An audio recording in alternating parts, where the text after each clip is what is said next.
आप हैं जब आप कंपनी की तरफ से आप प्रोसेशन केस ये है। आप किस में हैं पहले ये बताएं ताकि वही फाइल उठाऊं मैं। सब नाम बताएं। सुहाग उर्फ रवि। सुहाग उर्फ रवि जी। प्रोसेशन केस ये है, आई एम ड्राइवर, मालिक अपने ससुराल गया, अपनी पत्नी को कटनी से लेके चला और मैं गाड़ी चला रहा हूँ, दोनों पीछे बैठे हैं कार में। और प्रोसेशन केस है कि फिर वो ने हमको रास्ते में जंगल में मालिक ने हमको कार से उतारा और कार से उतार के खुद बैठा और अपनी पत्नी को उठाकर उसने सब अपने बगल से बैठा ला। ये उसके मेमोरेंडम में है।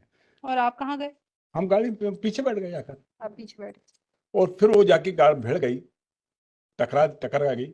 जाके ने रिपोर्ट की से हमारी गाड़ी टकरा गई, हमारी पत्नी मर गई। पोस्टमार्टम हुआ, उन्होंने पाया कि नहीं, टकराने से नहीं, वो स्ट्रगलेशन से हुआ है उसकी डेथ। ये प्रोसेशन केस है।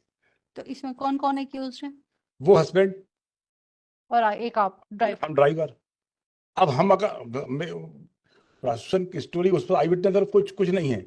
106 आईपीसी और एविडेंस एक्ट का प्रजम्पशन हमारे खिलाफ नहीं आएगा। ये अपनी पत्नी को लेके चला। तो आप भी तो साथ में थे साहब, हम ड्राइवर हैं। तो हम 201 का आएगा साहब, हमने साक्ष्य पाने का। मैं जरा इसका मेमोरेंडम पढ़ दूं आपको। हमने मर्डर में कोई सहयोग नहीं किया है, ना नॉलेज है। अगर नॉलेज और किया है तो फिर वो आएगा 201 में। 201 हम कार चला रहे, रात की बात है। हमको तो हम ये है ना सब उसका नहीं चला सकते, तब आप पीछे बैठ गए थे।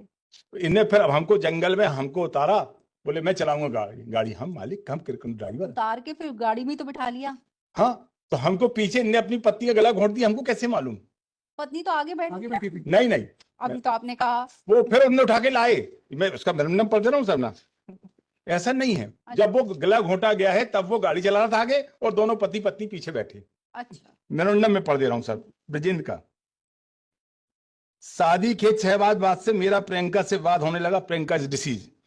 फिर प्रियंका आप वापस माए की कटनी चली गई थी और मेरे ऊपर धारा 125 भरण पोषण अधिनियम अंतर्गत केस लगा दिया, जिससे हर माह उसे 125 भरण पोषण लगा दिया। हर माह मुझे 15,000 रुपये न्यायालय में खर्चा निर्धारित कर दिया था। कोरोना काल में पैसे न होने का कुछ ज्यादा पैसे पेंडिंग हो गए थे, तो न्यायालय के आदेश से अक्टूबर 2021 में मेरे वेतन से ही प्रतिमाह 15,000 रुपये कटकर प्रियंका को दिया जाने लगा, जिससे मैं आर्थिक एवं मानसिक रूप से काफी परेशान हो गया था। और मैंने स्वयं को प्रियंका को साथ रहने का केस वापस करने के लिए कई बार समझाया, किंतु वह नहीं मानी।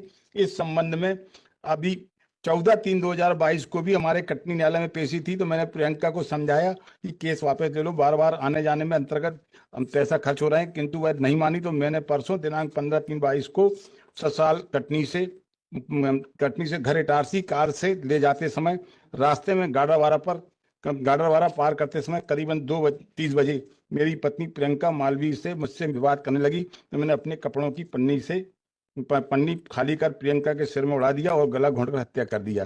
तब कार चालक सुहाग और रावी बमरेरे कार चला रहा था। आई एम सुहाग। नर्मदा जी पार करने के बाद मैंने उसको चालक सीट से उतारकर पीछे सीट पर बैठा दिया और मृत प्रियंका को कार के आगे की वाली और सीट पर बाजू वाले सीट में बैठा दिया था तथा कार को तेजी से चलाकर एक पेट्रोल पंप के पहले गेहूं के खेत में उतारकर हत्या कर घटना को एक्सीडेंट के रूप में देने की कोशिश की। हमारा जिस वक्त उसके साथ हम तो कार चला रहे, फिर इसने हमको उतार के पीछे बैठा दिया, खुद बैठ गए और पत्नी को लाके बैठा लिया।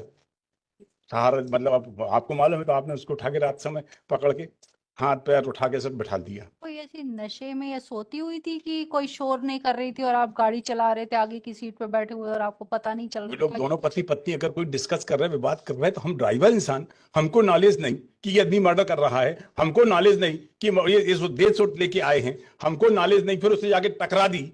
हम इस अगर ये पूरा एक्ट को देखें तो 201 बनेगा। इसका मेमोरेंडम पढ़ लें मुलजिम का।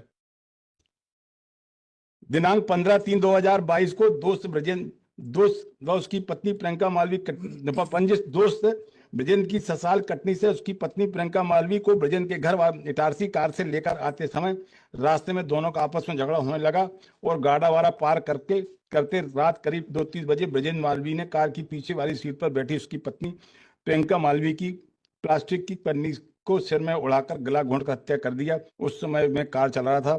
फिर साईखेड़ा होकर नर्मदा जी पार करने के बाद ब्रजेंद्र ने मुझे चालक सीट से उतारकर पीछे सीट में बैठा दिया और उसकी पत्नी प्रियंका को कार के आगे की तरफ वाली सीट में बाजू वाली सीट बैठा दिया तथा कार को ब्रजेंद्र ने तेजी से चलाकर एक पेट्रोल पंप के पहले गेहूं खेत में उतारकर उसकी पत्नी प्रियंका की हत्या की घटना को एक्सीडेंट का रूप देने की कोशिश किया। तो हमारे खिलाफ अगर ये घटना किया है 201 ही बनेगा, दैट इज बेलेबल। यही हमारा केस है, बाकी कुछ नहीं हमारे खिलाफ। तो हमने कहा चले, हम ड्राइवर भी हैं।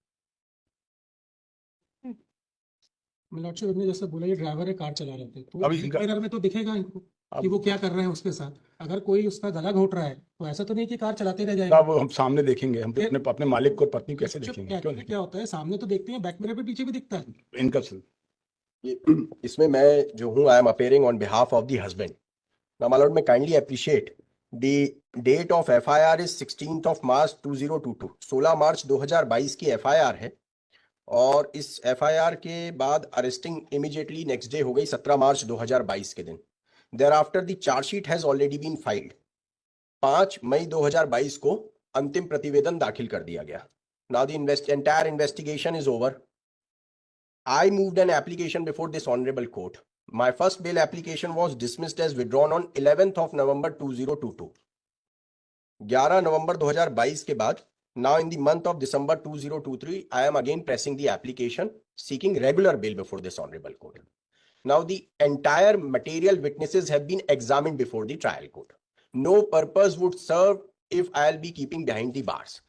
जब्ती साक्ष्य अमित राय की टेस्टमनी को रिकॉर्ड कर लिया गया है 25 फरवरी 2023 को। स्वाति चौकसे जो मृतिका की बहन है उसका टेस्टमनी रिकॉर्ड हो गया है, स्टेटमेंट रिकॉर्ड हो गए हैं। राहुल चौकसे ब्रदर हैं, मृतिका के भाई हैं, इनकी भी गवाही जो है कथन अंकित हो गए हैं न्यायालय में।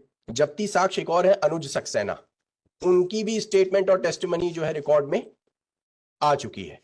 Now the material witnesses have been examined. Investigation is over. There is no eyewitness to the incident. No eyewitness to the incident. And what my respected senior was submitting before this honorable court, if that is accepted to be true by this honorable court, then also there is no eyewitness. If he says that he, 106 है बस आपके खिलाफ। हाँ, this is what I am saying. 106 है बस आपके जी, खिलाफ। ये this, आप ही बताएंगे वो। जी, हमारा ये कहना है कि इसमें आप एक बार टेस्टमनीज देख लें। टेस्टमनीज हमने रिकॉर्ड पर लेकर आए हुए हैं। Now the sympathetic consideration that I am seeking before this honorable court, it almost more than 1.5 years has been passed. Now what purpose would be served by keeping me behind the bars? If they want my custody or any sort of custodial interrogation, that has already been conducted. वो तो पहले ही हो गया था, जी, charge उसके बाद- साथ ही apply कर। उसके बाद अगर नहीं, उसके पश्चात अगर उसके बाद सर्कमस्टेंसेस में चेंजेस ये आए हैं कि जो महत्वपूर्ण साक्षी थे उन सारे साक्षियों के कथन को अंकित कर लिया गया है। Now there is no iota of doubt that I may threaten the witnesses or I may temper the evidences. So the purpose of keeping me behind the bars is a futile exercise. Now let the state or the government council may point out what is the purpose by keeping me behind the bars.